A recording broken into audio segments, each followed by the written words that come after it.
My name's Michael. I'm an alcoholic. My sobriety date is 3/13/2022, and for that I am truly grateful. Um, yeah, like Shelly said, we are very sick people, and I'm very, very sick. I come from a very, very, the other side of the tracks, if you know what I mean. When I grew up, I was very poor. I mean, we weren't middle class. We were just, my parents, both alcoholics to the core. I thought drinking was just normal. That's what we were going to do. There wasn't, that's just what we seen and that's what we did. I don't know that I ever got a true effect. There was no aha moment I don't know, for a long time. I was always sneaking drugs and alcohol as a kid. We moved around a lot. But my parents could never really draw a sober breath, and I blame them for many years of that. Like when I would go to counseling and do all those things, I was in and out of counseling my whole life. That's what they sat down and told me, and that's what I believe. So for my whole life, through all these counseling sessions and doing all these deals, I was always blaming other people because that's just that was what it was ingrained in me. I was always running the streets as a kid, didn't do well in school. I didn't, that's just not what we did. If we wanted nice clothes, I guess when I started feeling different is, you would go to school and you would see people with nice things, and they would have nice things. The way I acquired them is I stole. I was a thief. So I would steal from teachers. I would steal from friends. I would break into the neighbor's house. That's just what I did. Early on, I got in a lot of trouble. I was always in and out of detention facilities as a juvenile, always getting locked up, stealing cars. So it was always in and out of like detention centers. Mount Vernon Treatment Center, I went there. So there was never really a clear message to me about my powerlessness I always understood and accepted. When I think about this, I would always accept, I have an alcohol problem or drug problem, because that's like what was always going on, when it looked like why I was stealing or breaking into cars or doing all of these things. So I always acknowledged that, but I never truly was able to accept it for many years later, until, of course, I was like in Department of Corrections. So I was going through life, and all these things, from place to place, the kids getting yanked in and out of the houses. We were always separated. And I don't say this to blame my parents. My parents, again, were very sick people. And I didn't learn that how sick they were, and was able to forgive them until I came to this program and to understand alcoholism and drug addiction. A lot of outside issues, a lot of inside issues, but that's just how we lived. So, I went on for a long time without a solution. Again, broken home all the time. We're always getting taken away. All of that stuff's always going on. My mom finally left. I was 7, and I was she just disappeared. My dad was an Italian, very loud. That's just how we operated. We were always yelling and screaming in the house. So, me and my mom would go to the Brown Derby right over there on Commercial Street. This time I sat and I waited for her, but she never returned. So when I went home, it was like chaos, and, where's your mother, and, all the stuff that chaos would happen, a chaotic home was. And she didn't return for many, many years, 7 years later. So we were in and out of like homeless shelters, and I was always running the street, always downtown, always running with like, the older kids. And, my dad didn't care because we were, he was drinking. That's just what we did. And so we would go into state custody, and he would sober up just long enough to get us back. And so it was always that. It was just constant being taken away, being yanked around. And I was drinking and drugging. I was doing methamphetamines at 13. I remember going to middle school just completely high. I smoked my first joint with my dad at 7 years old on my 7th birthday in Marshfield, like vivid memories. But it was never like an aha thing, like I was running. I didn't understand that I was running from something until years later, that it was like, this is what I'm running from. It was just normal. That's just what we did. That's how we grew up. And I really thought that was my destiny. When I was in and out of these facilities and doing all these things, there was never a message of clarity of, I always heard from judges and probation and parole officers and counselors that, I have this great future and I can do whatever I wanted to be. And I just could never achieve that because as soon as I got out, the obsession would happen and I would have to run and do it. And I had no idea why. I thought it was normal. So I continued that for a long, long time. And, I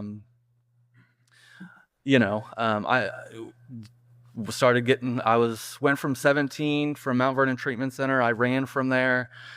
I do really good behind closed doors. When I'm locked up in facilities and I'm being controlled in a controlled environment, I do really, really well. But as soon as they let me out, I would run. You never knew where your family was going to be. When I ran the last time, they were like in New York and they're running from the state because they got all the kids with them. So it was just wild. There's always something wild. And so that's how I grew up, always I guess that's where a lot of my anxiety came from. And I was always on medication, like as a young age, and I'm not a doctor and I don't have any opinion on medication and what they do, but from early on, and I was thinking about this the other night when I was looking at my son who's 16, and then from the speaker the other night who talked about his story with medication on just the life-changing events that's happened with that. I was on large prescription medications from like bars of Xanax 4 times a day and all these sedatives. And so if there was a message of AA or NA or any of those things, I probably would have never heard it. And again, all this time, I'm just hearing that it was somebody else's fault. It was, my family, they're dysfunctional. It was always them to blame. And I blamed them for a long time. I blamed everybody else for a long, long time. That's the reason I always got in trouble. And I would use that to try to get out of trouble, like with the courts and those type of things. So around 17, I didn't graduate school. I got it at GED in the Department of Corrections. My sister's on a bad acid trip, locked in her room for months, and nobody will take her to the hospital. I mean, just really, really crazy things that's going on. And again, my mom and dad cannot get sober. And I remember my dad vividly telling me that if he could stop, he would. And my parents loved me unconditionally. We always had food, whether we had to steal it, borrow it from the neighbors, any of those things. So it was always love. My parents never abused us. They were sick people. And so my mom and dad were robbed, as many of us are, of this deal, because there's nothing more that my mom and dad wanted than to be good parents, and I know that. And so their parents were alcoholics and addicts. So when I hear my mom talk about certain things, she did the best she could with what she was given. And I love her for that. So I'm really glad that this program taught me that I was able to look at myself and where my part played in that and what I contributed to that, and to make me have a better relationship with my family and not just hold that around and be a victim, because I was a victim for a long time. And I don't want this message to seem like a victim statement, because I'm not a victim. I was in full control, and I had the power, right? I was, that's what I thought, until I realized that I was powerless. And what powerless means to me is it doesn't assure that I won't drink again in the first step. Powerless means that I will drink again if I do not work these steps and apply these principles and have a spiritual awakening as a result of these deals. So 17, I went right from the Mount Vernon Treatment Center, which was a locked facility. I don't know if you've ever driven by it. Anytime I'm there, I always drive by my facilities. We were just in Fordland the other day, and I have to drive by them just because I forget. We forget. I forget how bad it was, because I'll get the big boy job, the big boy house, the big boy car, the big boy speech. And then I forget how bad it was and where this deal will take me. And I have before. So, around 17, I go right from, there to the Greene County Jail, and, I have some fraud charges already, and things have rolled over. And so, I'm well on my way at 18, and already into the system. So again, this is just a way of life for me. Again, there is no recovery. There is brief moments of clarity that I have no idea on what I'm going to do or how I'm going to do it. And I'm still breaking the law, and I'm still doing what I want to do. My dad, we moved to Arkansas, and he thought that just getting us all away would help with some of our criminal activity and the things we're, you know, they called us, my dad had called us the dead end kids, and he had us like, he was a Harley guy, and he had us all jackets made that said dead end kids. And it was just kind of when I look back, it's just kind of wild. But again, not a victim, not a victim. This is what we did. This is like who we were, and I embraced it and loved it. And that's just how it was. And so I'm still breaking the law, and I've heard no solution, and I'm in and out of jail still. And, I have no relationship with nobody. I'm always at a point in my life where there's no friendly turn, right? I always find myself, I would find myself just alone, rainy nights, cold nights, and just crying and alone and just trying to figure out why. Why can't I get ahead, or why am I feeling full of fear and alone, and why am I this and that, and so I'm in and out of relationships, and so nothing's really working, and I guess I'm having fun. I think I'm having fun, because I just keep doing the same thing over and over again, and that's what was told to me. I didn't know that there was this deal called alcoholism, and it was an obsession of the mind, and I was really a truly sick person, and this is a disease. So I get married and I have a kid, and of course I don't care about any of them, because what this deal does for me is I'll put everything above and beyond anything. I don't care if it's my kid, if it's my family, if it's my job. When I'm doing the deal out there, nothing comes before drugs and alcohol. And that's the same thing with this program for me today, is I have to put this first before everything else. Anything else in my life today, the program has to come first. My sobriety has to come first, or nothing else matters. Everything else will burn down, and that's what I'm good at. So I got married and had a kid, and this was really going to be different. I think I'm doing a little bit better on probation, and again, I'm living this huge lie, and I thought that was the reason. I guess I'm starting to get some vision that something isn't right. I'm an adult, I have a kid. I guess it's every time it talks about in the book, every vain attempt, every time I thought about sobriety or had brief moments of sobriety, I really wanted it. Every time I left a facility with a treatment plan and a tracking officer or a probation officer, that first 30 days or first visit or whatever, I truly meant what I said. I really wanted to get a job. I wanted to stay sober. Really, it was just get a job and do just simple things. I had no idea that drugs and alcohol was a problem. It was still just so mind-blowing to me. So I'm going through life with this my son's mother, and I can't stay sober, and I'm doing all this deal. I'm in and out of jail, and I finally go back to prison. And this was my first time in prison, and she's with me, and as far as just writing the deal out, and it happened to me in there when I was seeing a counselor, and I always got close with people. I was always very personable. I was likable. I was trustable. I would get people just where I wanted them, so I could manipulate and take advantage and get what I wanted to do. And that's just who I was. I am a mass manipulator. I can talk a really good game. I can walk the walk and talk the talk and make everybody believe what I want them to believe. And deep down inside, I was always full of fear, and I always felt like a phony and a fake. And it always came out every single time. Drugs and alcohol, I would burn it down. So I got out of jail, and again, the kid doesn't matter to me. I don't care. I can't be a father. I wanted to, I just couldn't, because drugs and alcohol had me so consumed. The obsession of the mind, I just couldn't do it. And so I was back, going back to jail, and I got out, and I started to really think. I was trying to think of like what's going on, because you get these moments of sobriety and you start to think of why I'm doing these things. And again, I've heard no message, and I just need to do certain things on the street that get a job, and just not do it. And sometimes you hear that in AA, just don't do it. Just know, well, that's crap. Because if I could just not do it, I would. I wouldn't be here. I wouldn't be feeling uncomfortable and carrying a message that's so critical.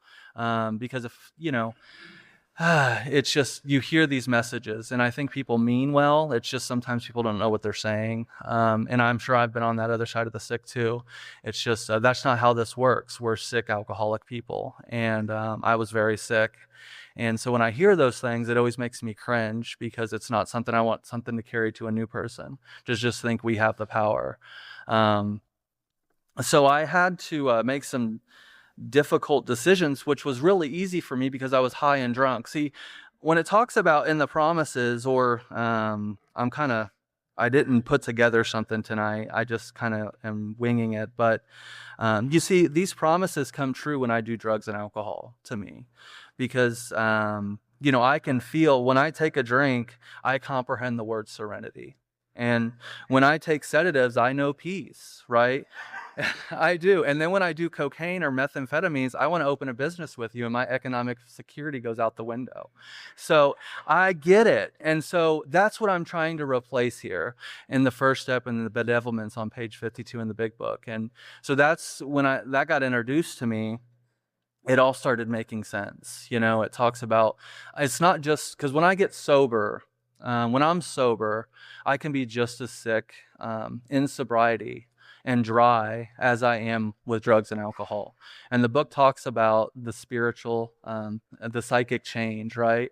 And when we go through that and we find that spiritual connection in God and we connect with that, then that is removed from me. And not only is that removed from me, life on life terms becomes somewhat easier.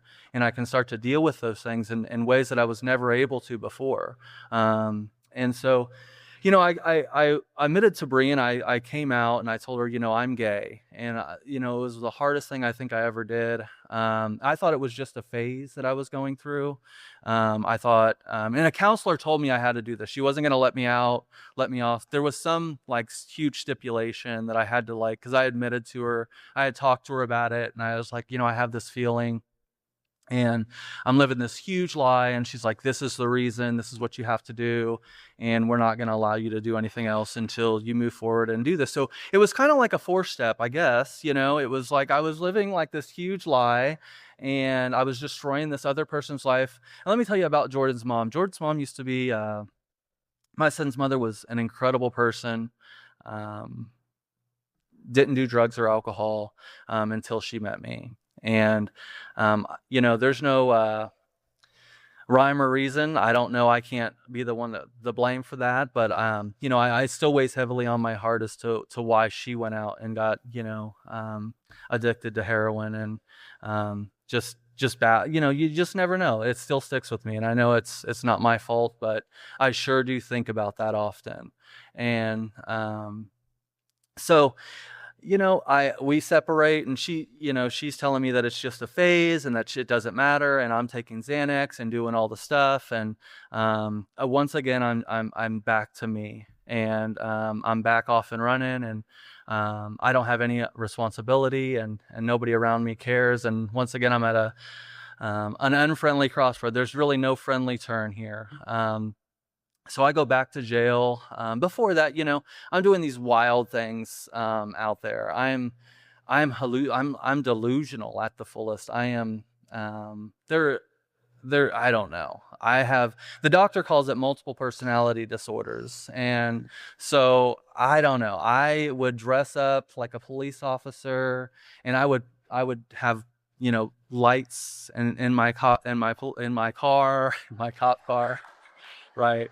So, and I would drive around town, and drive through town, and, just with lights in a stolen car, a nice stolen car, and blow red lights, and people would move on. And I had the power, right? I felt like I had the power, and I would pull people over, and I would, I would pull them over and talk to them about what they were doing, and I would steal their identity.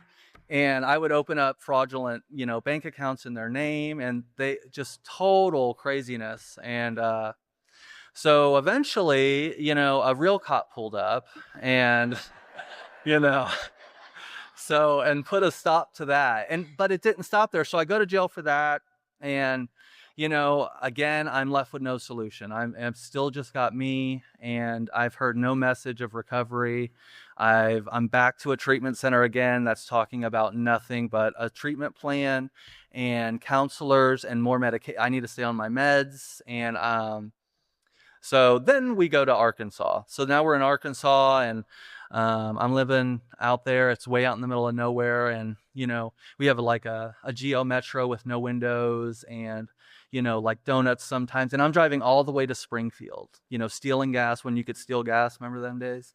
And no, but I do. So, but you didn't have to pay at the pump. You could just pump and drop it on the ground and drive off. And so I did that often.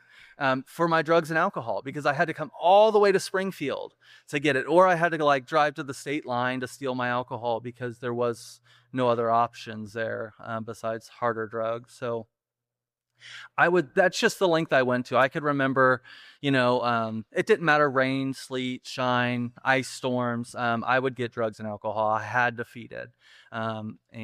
So anyway, my dad passed away. I was 18, doing all of his, my mom's back in our life. Then she, again, still can't draw a sober breath. None of us can. We've got 5, 6, 7, 8. I don't even know how many brothers and sisters I have. That's kind of how dysfunctional it is. I'm so detached from that, and it's kind of sad. That was probably the hardest thing I think I ever had to do, was detach from my family, and go a different route. Because again, if we're not putting recovery first, if anything's coming in the way of my recovery, then I have to get rid of it. And I know that sounds harsh, but it's either them or me. And it's really hard to carry a message to somebody that you truly love that doesn't want it. And you have to watch that burn down, and then you get all twisted up. And, I would lock my mom when we were across the street over at Parkcrest when I first came here, I would lock her in the room. There was a house right across the street when I had just gotten out of prison, because it was just so out of control. I didn't know what else to do. I mean, the drinking, the drugging, she was just wild. And so anyway, it's very emotional, and I'm very passionate about this deal, but it was starting to affect me a little bit mentally. So my dad passed away, and I really did not ever really process that. My dad was very sick, and I was stealing all of his medications and doing all of that. And so I once again, as soon as he passed away, I started pulling people over again in Arkansas. And so they were much more like not having it. Like, it was in the newspaper. They were on it. And this was a small town, so everybody knew everybody. And they came to had my tire photos, and they were on something. They were on me, and they had it on the thing, if you don't think it's a cop, don't stop. And I wasn't doing violent things, but it's violent. People were shooken up about this. So it was just terrible. And so they caught me again, and I went to jail. And this time for quite a while. I was there for a substantial amount of time, and went to jury trial in Eureka Springs, Arkansas. So that convention always holds a close reminder to me of what it is like. I always try to sit on the step and pray, because again, I was heavily medicated through all these times. I was still on all this medication. Every time I got locked up, it was these people would prescribe me medications, and that was the solution for me. It was medications. So they sent me to the Arkansas State Hospital, and that's where I got my diagnosis for the multiple personality disorder and the bipolar and the depression. And I had all those as a kid too, because we used to collect checks. So we would go to the hospital, we would get the Adderall and stuff, and then you would get a check every month, and that's how we survived. Very normal. That's what we did. We each had one. So it was just it was so odd, because my dad never gave us the medication, and he was so adamant about that this was just for a check. This wasn't for, there's nothing wrong with us. Again, very loving home. My mom and dad were very sick, loving people. They just were, and I love them dearly today. They taught me a lot, and that's where it is in the promises, where this is probably the only time I don't regret the past nor wish to shut the door on it, because I when I'm working with other people or somebody may get something out of a message and recover, is the only time. If you're my neighbor, if I'm your friend and you're a normie, I don't bring these things up. I just am just act as if and play the part, and this is who I am today. But if I'm in a setting like this, that's very real for me that I don't shut the door on it. Um, so yeah, I'm back in jail. I go to jury trial and I get found, I'm convicted, and, they let me go on probation, 10 years probation. And again, fear don't keep me sober. Jail, nothing kept me sober. The fear didn't keep me sober of my child, losing my kid, going to jail, probation and parole, all the threats. So fear doesn't keep me sober. So I'm back running and gunning, and I moved to Missouri because it's always a situational deal. I'm always just getting caught or in a bad place or at a bad time. I've still not heard a solution. I've still not heard anything that there's hope. And you would see people like at stoplights where you kind of envision, but again, this was my destiny. This is how I grew up, and this is just what we're going to do. And so anyway, I move back here and I do the same thing, and I go back to jail. And this time I go to they sentence me once again to treatment, because every time I go in front of the judge, we all know that there's a problem, and I'm willing to I've always accepted when they said I have a drug and alcohol problem, and I always say yes. But I never truly surrendered, to this deal. So they sent me to Ozark Correctional Center. It was a DTP program for drugs and alcohol. And so I go out there and I'm just going, and there's a speaker coming in every Friday night. And one of the nights, I believe it was my sponsor had come out. And so I'm going, I see this guy going. First, I see this guy. He's in the dog program, and I have a dog. So we have a dog in jail. And he's just different. You could just tell that he's at peace. There was some peace and serenity without drugs and alcohol. It was mind-blowing to me. And so I talked to the guy, and he has a kind of a weird limp, but he's just really a nice person. And so we start getting along, and he starts talking to me, and he invites me to the Friday night meeting, which was AA. And I go out there, and probably after about my fourth week out there, he said, well, you've got you've got DTP rules, which is Department of Drug Treatment Program. And then you have OCC, which is Ozark Correctional Center. And then you have DTP or Jeff Wall's rules, which he had a big book, and it was Alcoholics Anonymous. And, we started working steps in there. We would go to meetings every week, and there was like 12 of us. And I stopped smoking cigarettes. I stopped calling the people I used to be calling when I was in there trying to get drugs smuggled in on visits. I stopped stealing and robbing the chow hall because I had no money. I had nobody to call.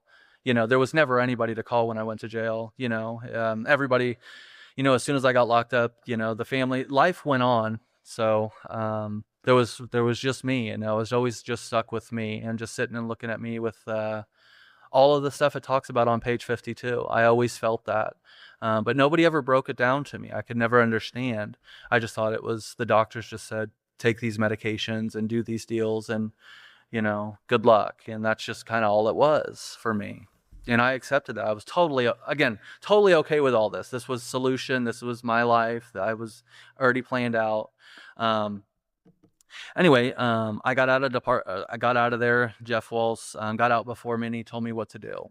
And he said, right when you get out, you need to come to the meeting. And that was Parkcrest over here. And so that's exactly what I did. I had a box with, some see-through stuff, and there wasn't much in it. I never left with much. I never had much. I was always just other side of the tracks, and I was okay with that. I just never really had much. So went over there. I was living across the street with my mom, because that's what we always do. We always go back to mom. My mom would accept me today. That's what kind of stuff we come from. It's just, if I went to my mom's house today, she would open arms, love me, and welcome me in, and let me do whatever I needed to do to get whatever I needed. So I went over there, and I just wanted to get off probation this time. This was different. I just wanted to get off probation, and I just wanted to smoke pot. That's all I wanted to do. And I think that's all I ever wanted to do, was just smoke pot and just be okay and get a job and just have a normal life. And so I gave myself 6 months. And as time went on, I was riding a bike. I got the job. I was working at McDonald's and living with my mom. And I'd ride my bike to the meeting, and from work or wherever I needed to go, I was on the bus. And so whatever I did, I was putting, now that I look back, I was going to these great lengths to stay sober. Just like, because people would tell me in the meeting that I needed to put just as much effort as I did getting high and drunk into recovery. And if I didn't do that, then we'll see. They never really told me what to do. They just said, well, we'll see what happens, and if I wanted to get better and if I wanted to feel better. And they would always say these little things: if I wanted to feel better, or if I wanted to get better, or stuff like that. And the cool thing is the common problem, common solution. Finally, somebody was hearing me when I was speaking. They would shake their head, and they would acknowledge, and they understood. And Jeff surely understood, and he's not with us today anymore, and he died from this deal. And so I got tremendously better, and I worked a good program, and I got a sponsor, and I sat all the way down, and my life drastically changed. And I moved out of my mom's house, and I tried to carry a message to the family. And I got my son back in my life. I started being a parent, and when his mom couldn't be. And that's what it does to us. It robs us. And I'm just so grateful that I was able to hear what people were saying in this program, to be able to do that and to step up. And so I started to develop a relationship with him, and allowing the program and the people in the program. Shelly would take us everywhere. I mean, with her grandson, and showed me how to be a dad. I didn't know. Showed me how to pretty much dress my kid, and how to take him to events, how to discipline him. I mean, we lived pretty close to each other, and it was a really, really beautiful thing. Nobody would rent to me. I have a list full of felonies, and so nobody would rent to me. I was unemployable, and I kept that fear, right? But you guys showed me that I just needed to keep applying, and I needed to take what I could get, whether it was McDonald's or Sonic or wherever. And I did that. And so I started working steps and getting better, and I was able to make amends. I had to pay Meeks. I'd stolen a lot of money from that facility, and so I worked really hard, and I paid them back like over $152,000, and I was able to get off probation for the first time in 25 years. I had never been off probation and parole. I had never done any of those things, and I was able to do that, and I was able to stay sober. And I remember getting off probation, I was scared to death. So, because I didn't know what I was going to do. And every time I just used and did drugs a lot. So, that was always my solution. And I thought that was going to happen. So, I stayed plugged into this program. The program gave me everything that it said it was going to. The job, the house, the car. I had the big boy job, the big boy cars, the big boy, things just happened. People wanted to hire me. It wasn't just something, all those things that I had heard as a kid from judges and probation and parole, that I could be somebody. Well, I was, and I had arrived. And, I had this huge job, and I had no program. And that's what happened. I got too busy for AA, and everything that it had given me, I just started making excuses, and I didn't show up. And my relapse, and we're going right into a relapse here after 10 years. My relapse didn't just look like boom out of the blue one day. It was these little things that it talks about on page 52 again, is the fear started coming back, the boredom, the loneliness, all of this stuff started happening. I went back out, so I started smoking weed, and I really thought that, I don't know, I thought that it was different. I didn't relate when it talks about anything, any mind-altering substance in my brain. The obsession kicks back in, And it sure did. And it didn't burn. I didn't burn down, but I felt like I'd always felt. I felt alone and um, lonely, and I totally disconnected. And I'm kind of jumping around just because I didn't prepare. Um, but I did, actually, when I was on this big boy job, I had met somebody, um, and on a job trip, and who was, you know, that we have been through a lot. And I don't know how long you can stay sober when you're dry. I don't know that, because I can get just as sick in sobriety and not doing the deal as I can. And a couple things, the domestic violence. I would become very violent, irritable, restless, and discontent in my home when I'm not doing this. And I'm talking about physical domestic violence. I'm talking about, knockout dragouts with knives on Christmas morning, and sober when I'm not treated. When this thing isn't treated, when I'm not treated, I will do the same shit, because it's not just the drugs and alcohol. This is a mental deal for me. And for they talk about it, it's a mental. And I have to stay treated, and I have to do this deal, and I have to be willing and honest, and I have to surrender every single day to it. And when I think about surrender, I always think about being like arrested. My hands up, the gun's down, and I'm not reaching for the gun or the alcohol, because they're going to shoot and kill me if I do that. And that when I think about surrender to this deal with drugs and alcohol, that's what I have to think about: dropping it and letting it be. And it talks about being rid of, and that's just not like with drugs and alcohol. That's with the apps, or with the stealing, the exes, the mental obsessions. The book says be rid of many times in the big book. It doesn't say be rid of and then think about it and have to go do something else about it, and think about it and go do something else about it with that mental obsession, because we'll obsess over anything, whether it's relationships, whether it's the job, the car, anything. We get so crazy about it. And so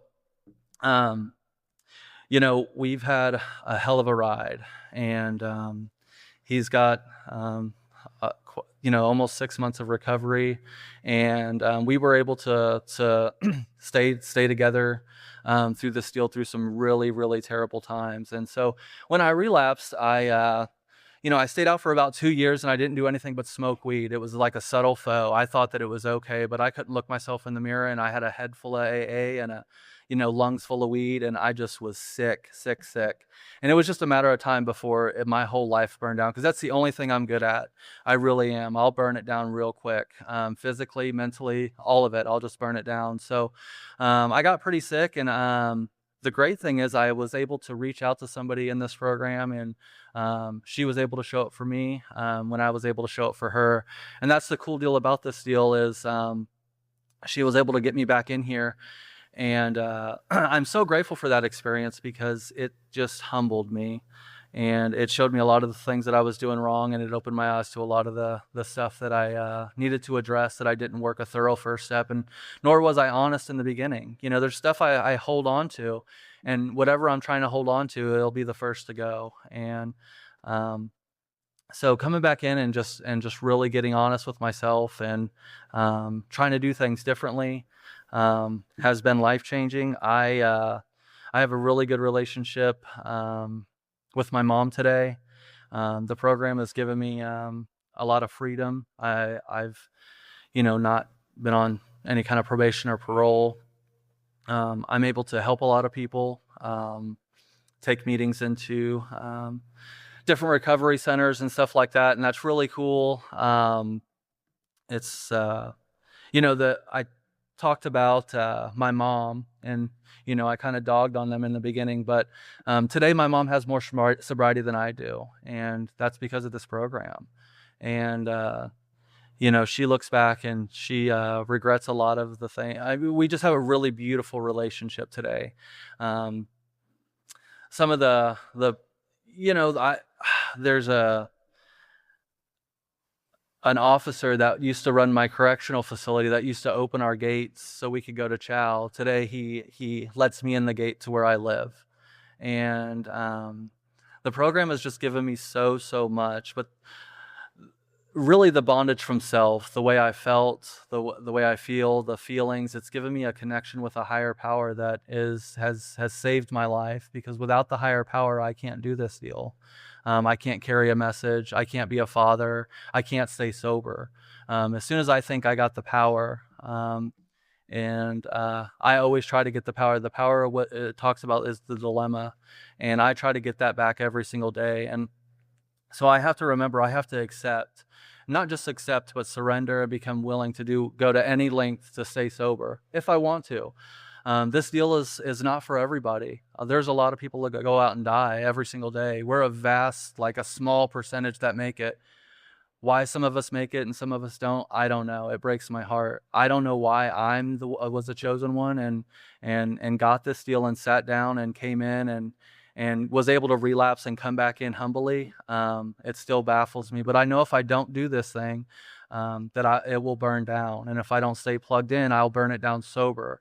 And I'll not just come into meetings. I'm talking about sponsorship, working the steps and helping other people.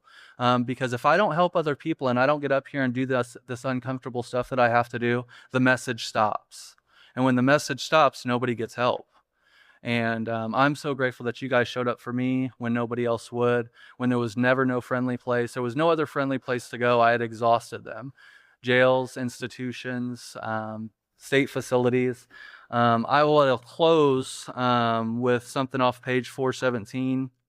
And it's something I stay plugged into quite often because I don't accept anything. And it talks about acceptance as the answer to all my problems today. When I am disturbed, it is because I find a person, place, or thing or situation, some fact of my life unacceptable to me. And I can find no serenity till I accept that person, place, or thing or situation as being exactly the way it is supposed to be at the moment. Nothing, absolutely nothing, happens by God's world by mistake. Until I could accept my alcoholism, I could not stay sober. Unless I accept life completely on life's terms, I cannot be happy. I need to concentrate not so much on what needs to be changed in the world as to what needs to be changed in me and in my attitudes. Thank you.